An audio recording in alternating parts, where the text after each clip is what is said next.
বেনামাজি তো নামাজি, একদল আবার এমন বেনামাজি আছে, তারা চায়ের দোকানে ফজরের পরে নামাজিরা চা খেতে যায়, তারাও বসে থাকে। তারা কি বলে জানেন? নামাজ না পড়তে পারি কিন্তু ইমানটা আমারই ঠিক আছে। এরকম মাল আছে না? নাই, অনেক আছে। নামাজ পড়ে না কিন্তু সে বলে ইমানটা আমারই ঠিক আছে। তুমি শোনো কান খুলে, কিয়ামতের দিনে একটা রাস্তায় জান্নাতীরা যাবে আর একটাই জাহান্নামীরা। কোরআন বলছে জান্নাতীরা কি বলে দাঁড় করাবে? ফি জান্নাতি ইয়াতাসাআলুনা আনিল মুজরিমিনা মা সালাকাকুম ফি সাকার। এই জাহান্নামী ভাইরা দাঁড়াও, দাঁড়াও, তোমরা সাকার নামক জাহান্নামে কেন যাচ্ছ? তাদের এক নম্বর উত্তর যেটা বেরিয়ে আসবে, ক্বালু লাম নাকু মিনাল মুসাল্লিন, আমরা নামাজি মুসল্লিদের মধ্যে ছিলাম না।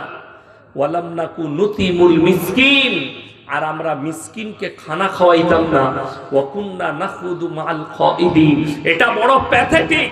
দাড়ি টুপি নামাজি মুসল্লিদিকে দেখে হাসি ঠাট্টা বিদ্রুপ করত, তাদের সঙ্গে আমরাও মজাক উড়াতাম। কাদের? দাড়ি টুপি নামাজি মুসল্লিদের মজাক উড়াতাম। ওয়া কুন্না নুকাজ্জিবু বিয়াউমিদ্দিন, আর আমরা বিচারের দিবসকে, কিয়ামতের দিনকে মিথ্যা বলে মনে করিতাম। আল্লাহ তাই আমাদেরকে জাহান্নামে পাঠিয়েছে। আমার বন্ধুগণ, সবাই হাত তুলে বলুন, আজ ফজর থেকে কেউ নামাজ কাজা করবে না। হাতটা তুলেন তাড়াতাড়ি ইনশাআল্লাহ। হাত তুলেন, জোরে বলুন ইনশাআল্লাহ। নামাজ কেউ কাজা করবেন না, অনুরোধ করে বলছি, হার হালতে আপনি নামাজ পড়ুন। যারা আমার আগের বক্তা বলছিলেন ভাইজান যে সন্তানকে উঠিয়ে দাও নামাজের জন্যে, রাতের বেলায় ফজরের সময় অনেক বাপ দেখে এটা আমার 10 বছরের সন্তান, ঘুমের ডিস্টার্ব হবে।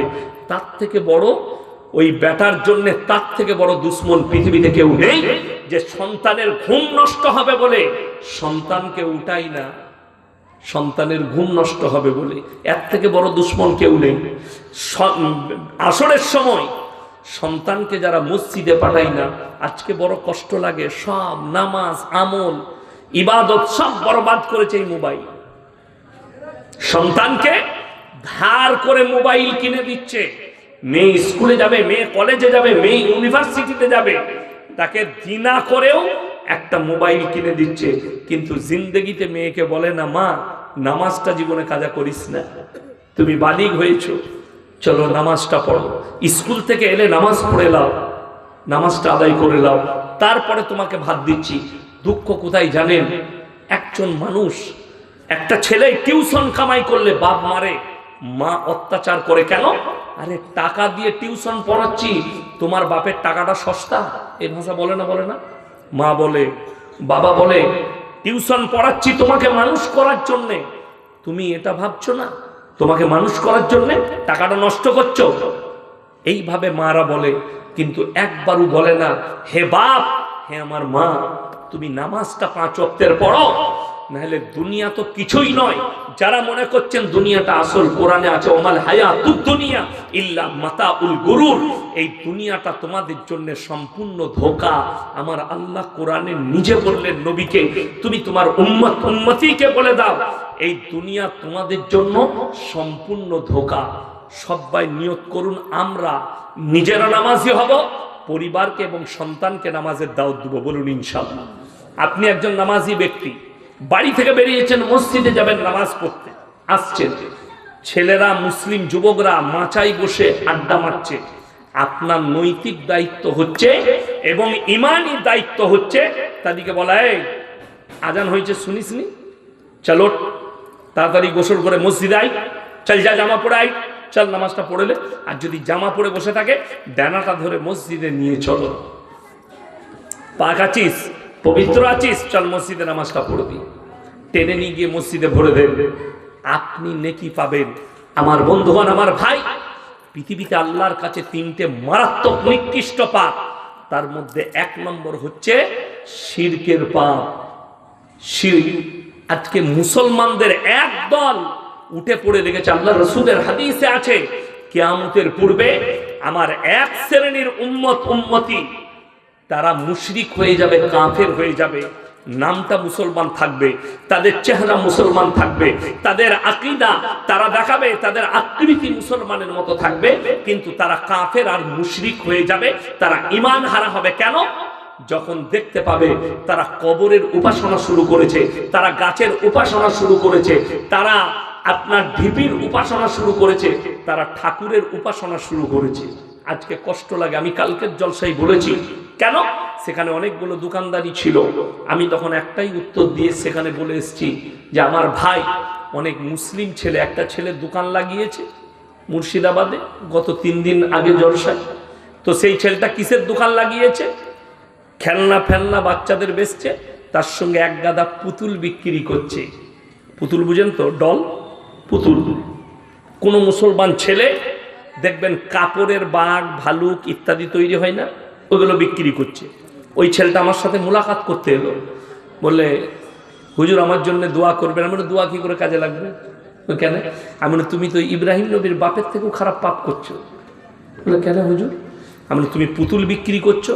বলে চলবে না। আমরা ইব্রাহিম নবীর বাপের 3টে কাজ ছিল, মূর্তি তৈরি করা, মূর্তি বিক্রি করা, তার উপাসনা করা। তার মধ্যে একটা কাজ তুমি করছো, ওগুলো বিক্রি করছো। বলছে হুজুর ওগুলো তো ডল। ডল এগুলো মূর্তি, আকৃতি তৈরি করেছে। যে বাড়িতে জানদারের ফটো থাকবে কিংবা মূর্তি থাকবে, রহমতের ফেরেশতা সেই বাড়িতে প্রবেশ করবে না। এই পুতুল বিক্রি যারা করবে তার ইনকামটা হারাম। যারা প্রাণীর ডল বিক্রি করবে, বাঘের, আপনার ভালুকের, বাঁদরের, এই যে ডলগুলো হয়, এগুলো যে দোকানদার বিক্রি করবে, ওই বিক্রির টাকাটা বিক্রি করাটাও গুনাহ, এবং গুনাহ যখন তার টাকাটাও হারাম। এটা মাথায় রাখবেন, বিক্রি করা যাবে না, ইসলামে নিষেধ আছে। ইব্রাহিম নবী তো নিজের বাপকে দাওয়াত দিয়েছে এটার কারণে। কোরআনে আছে সূরা মারিয়ামে, ইস ক্বালা লিআবিহি ইয়া আবাতি লিমা তা'বুদু মা লা ইয়াসমাউ ওয়া লা ইউবসিরু ওয়া লা ইউগনি আনকা শাইয়্যা। হে আমার আব্বা জান, আপনি কাদের উপাসনা করছেন? যারা হাত পা নাড়তে পারে না, কথা বলতে পারে না, যাদের নিজস্ব কোনো ক্ষমতা নেই, তাদের কিচ্ছু নেই, আপনি তাদের উপাসনা করছেন। এটা তো শয়তানের রাস্তা। আপনি আমার আল্লাহকে বিশ্বাস করুন, আমাকে বিশ্বাস করুন। আজকে দেখুন অবাক লাগে, আপনারা তো অনেক দূরের কথা, আমাদের মতো বক্তা, আমাদের মতো টুপিদারিওয়ালা অনেক মৌলবি, নামের আগে মুফতি লাগানো আছে, নামের শেষে অমুক লাগানো আছে, তার শেষে অমুক পদ লাগানো আছে। এই পদের মানুষ আমি দেখিয়ে দেবো। গত কয়েকদিন আগে দীপাবলির উৎসব হয়ে গেল হিন্দু ভাইদের, সেখানে দেখছি তিনি গেছেন তাদের দীপাবলির স্টেজে, আর গিয়ে বলছেন যে তোমরা মায়ের আশীর্বাদ নেবে, মায়ের আশীর্বাদ লাও, মা সবাইকে আশীর্বাদ করুক, আপনারা আশীর্বাদ নিয়ে যাবেন মায়ের। আমি বললাম এই মৌলবি তো ঈমান হারা হয়ে গেছে। আর একটা বক্তাকে দেখলাম মুর্শিদাবাদে, স্টেজে গান চলছে, ড্যান্স চলছে, উনি হাত গুটিয়ে নায়িকার পাশে দাঁড়িয়ে আছে। হাই হাই হাই হাই, সমাজ কোথায় গেলাম? কেন এটা? আপনারা কি মনে করছেন আমাকে এমনি দেখছেন? আমাকেও থানাতে মিটিংয়ে ডাকা হয়, এলাকায় আমাকেও ডাকা হয়, কিন্তু কারোর বাপের ক্ষমতা নাই ইয়াসিন সাহেবকে বলে দিবে যে আমাদের দীপাবলির উৎসব আছে, আসুন। আমার উত্তর একটাই হবে, আমার আল্লাহর কাছে যতগুলো পাপ আছে, নিকৃষ্ট পাপ হচ্ছে শিরকের পাপ। আল্লাহ ব্যতীত কেউ কি বিশ্বাস করা, ইমানদারির সঙ্গে। শুধু এরা নয়, মুশরিক কিভাবে হয়েছে বলে দিই। যেমন অনেক মুসলমান একটা শব্দ বার করেছে, আমরা মৌলবীরা হাইরান, আর এই মৌলবীরাও ফেসে গেছে এই শব্দে। এই মৌলবী কটাকে জিজ্ঞেস করুন, যারা ওইসব অনুষ্ঠানে গেছে, যারা পুজোর অনুষ্ঠানে গেছে। এক হারামখোর মিডিয়াওয়ালা, মেয়ে ছেলে মিডিয়া, আমি তার নাম উচ্চারণ করবো না, কলকাতা, আমার একটা বায়ানকে কাটিং করে হিন্দু মুসলিমের বিভেদ লাগাতে চেয়েছে। কি বলেছে দেখুন, এই ইয়াসিন বক্তা কিভাবে সম্প্রীতি নষ্ট করছে। একটা কলকাতার আর কি ইউটিউবার মিডিয়া, সে আমার নাম নিয়ে বলেছে এ সম্প্রীতি নষ্ট করছে হিন্দু মুসলিমের। যদি সম্প্রীতি এইটা হয় যে ধর্ম যার যার উৎসব সবার, মুসলমানরা পুজোতে যাবে, অনুষ্ঠানে যাবে, সেই হারামখোর দিকে বলতে চাই, যদি বাপের বেটা হও, কুরবানির দিনে আমি 2টো ষাঁড় জবাই করব, সবাইকে আমার ঘরে দাওয়াত দে, আমি নিজে রান্না করে খাওয়াবো, দেয়া যাবে? দেয়া যাবে? কথা বলে না এরা, দেয়া যাবে না। তাইলে এইটা যদি আপনার অপরাধ হয়, যে কোনো আমাদেরকে থানায় ডাকা হয়, প্রত্যেকটা থানায় ইমামদিকে ডাকা হয়, কেন ডাকা হয়? এই জন্য ডাকা হয় আপনারা গিয়ে বার্তা দিবেন, খুতবা দিবেন, মসজিদে ঈদগায় খুতবা দিয়ে বলে দিবেন তোমরা কুরবানিতে যখন পশু জবাই করবে একটু আড়াল করে নিবে, একটু লুকিয়ে করবে। কেন? ইসলাম কেউ কি করতে শিখায়নি? কষ্ট দিতে শিখায়নি। আল্লাহ নবী সাল্লাল্লাহু আলাইহি ওয়াসাল্লাম বললেন তোমরা দেখো না, সম্প্রীতি শুনেলেন, ধর্ম যার যার উৎসব সবার, না এটা শরীয়তি ভাষা, না এটা ইসলামী, এটা কোরআন বিরোধী ভাষা, আল্লাহ বিরোধী ভাষা, রাসূল বিরোধী ভাষা, কোরআন হাদিস বিরোধী ভাষা। ধর্ম যার যার উৎসব তার তার, সম্প্রীতি যেটা সেটা তুমি বুঝতে পারো না, এটা আমাদের মতো মৌলবীর কাছ থেকে তোমাকে শিখতে হবে। আর যে মৌলবীরা বলছে যে এটা সম্প্রীতি, আমি দীপাবলির উৎসবে যাব, আমরা ঠাকুরের উৎসবে যাব, সেই মৌলবীদিকে বলবো আমার মাদ্রাসায় ভর্তি হও, তুমি আবার পড়াশোনা করো আমার কাছে, হাদিসটা আরেকবার পড়ো, কোরআনটা একবার পড়ো, ভালো করে শিরকের চ্যাপ্টারটা পড়ো, তবে তোমার বুঝে আসবে, নাহলে বুঝে আসবে না। সম্প্রীতি হচ্ছে, নবীজি বললেন তোমরা দেখো না তোমার বাড়ির পাশে যে বসবাস করছে, সে হিন্দু হোক, সে দলিত হোক, সে আদিবাসী হোক, সে খ্রিস্টান হোক, ক্ষুধার্ত হলে খাবার দাও, বস্ত্রহীন হলে বস্ত্র দাও, বিপদে পড়লে পাশে দাঁড়াও, এইটার নাম সম্প্রীতি। তার মানে এটা নয় যে তার ঠাকুরের উৎসব হবে আর তুমি যাবে। তোমার আল্লাহর কাছে পৃথিবীতে যতগুলো নিকৃষ্ট পাপ আছে শিরকের পাপ। এখন দুঃখটা কোথায়, বেদনাটা কোথায়? ইমানদারির সঙ্গে বলুন, আমি ইয়াসিন এখন বেঁচে আছি না নাই? কথা বলছি, যখন বেঁচে আছি আমার মধ্যে জান আছে। এখন শেখ যদি আমাকে বলে ইয়াসিন ভাই আমাকে 100 টাকা দাও, পকেট থেকে বার করে দিতে পারবো না? পারবো না? কথা বলেন, পারবো। আচ্ছা আমি যদি মরে যাই চাইলে পারবো? একটা মানুষ মরে যাওয়া মানে ক্ষমতা শেষ হয়ে গেল, আর আমার দিবার ক্ষমতা নাই। আশ্চর্য লাগে আমাদের দেশের কিছু মানুষকে দেখে, যে ইয়াসিন এইটা বুঝতে পেরেছেন ইয়াসিন যখন মারা গেছে ইনি আর কিছুই দিতে পারবেন না, তাইলে আমার কবরে গিয়ে কি করে ভালো মন্দ চাইবি? আমি গোদা বাংলায় বলছি, কথাটা বুঝাতে পারলাম না? গোদা বাংলায়। বড় আশ্চর্যের বিষয়, আমি হুগলি ডিস্ট্রিক্টে এক জায়গায় জলসা করতে গেছি, আমার বর্ধমানের সঙ্গে সেটা আছে 10 ঘোড়া বলে নাম জায়গা, তারকেশ্বরের কাছে, তো ওই ফুরফুরার কাছাকাছি। তো আমার যে স্টেজ, এর থেকেও দামি স্টেজ, ঝাড়বাতি ফাড়বাতি, আর প্যান্ডেলের স্টেজের পাশে একটা বিরাট গাছ, গাছটা কি বোঝা যাচ্ছে না, উপরে চলে গেছে, চারিদিকে প্যান্ডেল, গাছের গোড়াতে একটা ট্যানা ল্যাপটানো আছে, তার নিচেই মাটির ঘোড়া রাখা আছে, আগরবাতি মোমবাতি ধূপপাতি ইত্যাদি ইত্যাদি আছে। আমি স্টেজে গিয়ে দেখলাম আল্লাহ এখানটা দারুণ জায়গা। আমি বললাম বাবা আপনারা হুগলি ডিস্ট্রিক্টের মানুষ খুব ভালো গো। একজন বলছে হুজুর কেন? আমি বললাম তোমরা এখানে জলসা করছো, হিন্দু ভাইরা এখানে পুজো পাঠ করে, তো তোমাদের মধ্যে মহাব্বত ভালো। বলছে হুজুর ওটা আমাদের নয়, ওটা ওদের নয়। আমি কার? বলছে ওটা আমাদেরই, ওখানে বুড়ো পীর সাহেব আছে, যা বুঝে পড়ো। ইমানদারির সঙ্গে বলুন, এই মুসলমান কটাই এদিকে জিজ্ঞেস করুন, এরা বলছে ঠাকুরের সামনে সিজদা করা যাবে না। আমি ফতোয়া বার করে দেবো অনেকগুলো হুজুরের, পীর আছে নামে, আল্লামা আছে নামে, আগে তারা ফতোয়া দিচ্ছে যে ঠাকুরের উৎসবে যে গেছে সে কাফের হয়ে গেছে, সে জাহান্নামের কুকুর হয়ে গেছে। তাহলে বলো যারা গাছতলায় সিজদা করছে মাটির ঘোড়া রেখে, এটা যদি কোনো বাপের বেটা পৃথিবীর মৌলবি যদি হালাল প্রমাণ করাতে পারে, আমি আর সমাজের মুখে আমি আর উত্তর দিনাজপুরে আসবো না ইনশাআল্লাহ। যতগুলো দাওয়াত আছে ক্যান্সেল করে দেবো, নিয়ে আসুন, আমি স্টেজে আছি, কেউ আপনাকে বাধা দিবে না। আপনি খালি কোরআন রাখা আছে, হাদিসের কিতাব মাদ্রাসায় আছে, নিয়ে আসবো, আপনি খুলে দেখিয়ে দিবেন যে না গাছতলায় ঘোড়া রেখে সিজদা করা যাবে। আজকে ইসলামটাকে মজাক বানিয়ে রেখে দিয়েছে আমাদের সমাজের কিছু মুসলমান মৌলবি হুজুররা, মজাক বানিয়ে দিয়েছে। অবাক লাগে। এখানে হাজি সাহেব কেউ আছেন? কই আপনি আছেন?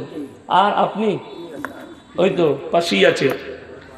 মক্কা থেকে মদিনা 470 কিলোমিটার রাস্তা, তাই তো? হাইসে এনারা সাক্ষী আছে, আপনারা শুনে যান। কালকে যখন এই বায়ানটা ছাড়বে না, 3 দিন পর্যন্ত খালি উত্তর দিনাজপুরের গাল যাবে আমার কাছে ফোনেতে। তবে আল্লাহর রহমত, আমাকে যারা গালি দেয় তারও ফোন তুলি, আর যে আমাকে দোয়া দেয় তারও ফোন তুলি। আমি কিন্তু অন্য কারোর মতো লয় যে ফোন সুইচ অফ করে দেবো আর ইয়াসিনকে পাবে না। আমি অত কাঁচা জিনিস লয়। আমি জানি আমাকে গালি দিলে আমারই গুণাগুলো নষ্ট হবে, আর আমি নেকি পাবো। আমাকে গালি দাও, মা বোন তুলে যত পারবে গালি দাও। জিজ্ঞেস করুন হাজি সাহেবকে মক্কা থেকে মদিনা 470 কিলোমিটার রাস্তা। কটা মাজার পেলে? মাজার দেখতে পেলেন একটাও? না, দেখতে পারলেন। আমার বাড়ি থেকে আপনাদের এখানে 400 কিলোমিটার রাস্তা, 400,000-এর বেশি মাল আছে। অবাক লাগে। জান্নাতুল বাকিতে ঈমানদারির সঙ্গে বলবেন, আল্লাহ নবী সাহাবীদের থেকে পৃথিবীর কোন ওলি দামি হতে পারে? কোন মৌলবি দামি হতে পারে? পারে না। কিন্তু বড় কষ্টের বিষয়, একটা সাহাবীর জান্নাতুল বাকিতে মাজার নাই। নাই। শুধু তাই নয়, আমি তো এখনো দেখিনি, শুধু কিতাবে পড়েছি, ওহুদের প্রান্তরে 70 জন সাহাবী যারা শহীদ হয়েছিল তাদের কবরটা লোহার ব্যারিকেড দিয়ে ঘেরা আছে, দেখেছে? সেখানে যে সে শুয়ে নেই। আল্লাহ রাসূল সাল্লাল্লাহু আলাইহি সাল্লামের চাচা যান হযরতে আমির হামজা রাদিয়াল্লাহু তাআলা আনহু শুয়ে আছেন যুদ্ধের ময়দানে, যার বুকটাকে চিড়ে কলিজা ঠট্টা গলা সমেত চিড়ে বার করে চিবিয়ে খেয়েছিল, তার নাম হিন্দা। আল্লাহ তাকেও ঈমান দান করেছিলেন। বড় কষ্ট লাগে, এই 70 জন সাহাবীর একটাও মাজার নাই। দুঃখ লাগে। ভারত, বাংলাদেশ আর পাকিস্তান, এই দেশগুলো হচ্ছে মাজারের ব্যবসার জায়গা। আমাদের দেশে জিজ্ঞেস করুন, আচ্ছা বলুন, কবরে যদি চাদর চড়ানো জায়েজ হতো, ইনাদিকে জিজ্ঞেস করুন, আল্লাহ নবীর কবরে কটা চাদর চড়িয়েছিলেন? ঝাঁটা জুতো মারবে চাদর নিয়ে গেলে। কি মারবে বললাম? ঝাঁটা জুতো। ওইখানে যে মিলিটারিরা আছে না, তোমার পেটে লাত মেরে মুখ দিয়ে ভাত বার করে দিবে। চলো হাঁটো এখান থেকে। ওটা তো দূরের কথা, কেউ যদি খালি আল্লাহ নবীর কবরের কাছে গিয়ে খালি যদি এইরকম করে, হাতগুলো বেরিয়ে ভেঙে দিবে। ঠিক আছে, ঠিক বলেছি তো? বেরিয়ে ভেঙে দিবে। কবর জিয়ারত করতে পারো, কিন্তু ওখানে হাত তোলা যাবে না। বড় কষ্ট লাগে। কবরে চাদর চড়ানো জায়েজ হলে আল্লাহর রাসূলের কবরটা আসমান পর্যন্ত হিরেমতি মুক্ত চাদরে ঢেকে যেত, তোমার মতো ট্যানার চাদর নয়। দেশে এসে চায়ের দোকানে গল্প করছে, আমি না খাজা বাবার মাজারে একটা চাদর চড়িয়ে এলাম। হারামখোর, খাজা বাবাকে ঠান্ডা লাগেনি। তোর পাশের গরিব যারা আছে, ওই 5,000 টাকার যদি 100টা করে 50টা চাদর কিনতিস গায়ের, আর শীতকালে গরিব দিকে দিতিস, আমার আল্লাহ রাজি হয়ে যেত, আর তোর গুনাহটাও ক্ষমা হয়ে যেত। বড় কষ্ট লাগে, অবাক লাগে। চাদর দিচ্ছে। আমি হায়দ্রাবাদে 2 বার জলসা করেছি। জলসা শেষ করলাম রাত 1টায় এক জায়গায়। তো তারপরে আমার হুগলি ডিস্ট্রিক্টের এক ভাই তারকেশ্বরের কাছে খুব ভক্ত, সে বললে, মৌলী সাহেব আপনি আমার সাথে চলুন, আমার ফ্ল্যাটে থাকবেন আর আমি আপনাকে ছাড়তে যাবো। আমি বললাম, ভাই আজকে রাত্রে ঘুমাবো না, আমি ও প্লেনে ঘুমিয়ে নেবো, আর কাছে জলসা আছে, ঘুমিয়ে নেবো, চলো। বলে তাহলে চলুন। গাড়ি নিয়ে বেরোলাম ঘুরতে। প্রথমে অনেক জায়গা ঘুরলাম, চারমিনারে গেলাম, তারপরে এক জায়গায় আইসক্রিম খেলাম, লাস্টে ফজরের নামাজটা পড়লাম। ওখানে একটা ওই মসজিদের কাছে, গোল মসজিদ আছে, ওই বড় মসজিদটার কাছে আমি ওই গোল মসজিদে ফজরের নামাজটা পড়লাম। পড়ার পরে পিস্তা হাউস, চা বিখ্যাত, কোনোদিন হায়দ্রাবাদ গেলে পিস্তা হাউসে চা খাবেন। আমি একটা খেলাম, ভালো লাগলাম না, আরও একটা দাও। 2টো চা খেলাম, বেরিয়ে গেলাম। সকাল হয়ে গেছে। একটু পাহাড়ি অঞ্চল আমাকে নিয়ে গেল, ফ্লাইটের দেরি আছে বলে। তো 4-5 জন আমার সাথে, ওর সঙ্গে আরও 2 জন ছিল। আমাকে একজন বলছে যে, হুজুর একটা কথা জিজ্ঞেস করবো। করো, কি হয়েছে? বলছে, এখানে লোক মারা গেলে কবরের ওপরে ফুলের চাদর দেয়। আমি বললাম, কারণ? বলছে, এখানকার হুজুররা বলছে যতদিন পর্যন্ত ফুলটা না শুকাবে ততদিন কবরের আযাব হবে না। আমি তাহলে ভালো সিস্টেম তো, ওই মালটা শুকুবার আগে আর একটা ভিজে মাল চাপিয়ে দিবি, তাহলে জীবনে আযাব হবে না। একটার পর একটা খালি চাপিয়ে যাবে, শুকুতে দিই না। এর থেকে বড় দুর্নীতিবাদ কথা আর কিছু হতে পারে? একদম হাদিস বিরোধী, রাসূল বিরোধী কথা। নাউজুবিল্লাহ। কে বুঝাবে কাকে? বড় কষ্ট লাগে। আপনি বলুন, আমাদের দেশের যে মাজারগুলো আছে সেগুলোতে হিন্দু ভাইরা যায় না? যায় না? কথা বলে না? যায়। তারা কি পাক পবিত্রতা বুঝে? তারা কি ফরজ গোসল জানে? জানে না। অথচ আপনি চলুন আজমিরে, দেখতে পাবেন লন্ডনের মেয়েরা আসছে, লন্ডন, আমেরিকার মেয়েরা, মহিলারা দিল্লি ঘুরতে আসছে, আজমিরে গিয়ে খাজা বাবার মাজারে বাইরেতে একটা করে চাদর দিচ্ছে, তাজর উন্না, এরকম করে বাকিটা গোটাই ন্যাংটো এরকম করে বেঁধে নিয়ে ভেতরে ঢুকে গিয়ে আর ওখানে যে মাল কটা আছে, গাঁজাখোর কটা, মাতাল কটা, তাদের কাছে কি আছে? ঝাঁটা আছে। কিসের? ময়ূরের ন্যাজের ঝাঁটা। কি বুঝলেন? অবাক হবেন, এই পাথর চাবড়িতে এরকম বড় বড় ঝাঁটা আছে। একজন গিয়ে বলছে, মামা আমার ছেলের জ্বর ছাড়ছে না, ওই ঝাঁটাটা করে ঝেড়ে দিলেন, জ্বর ভালো হয়ে গেল, নিয়ে চলে গেল। অবাক হবে।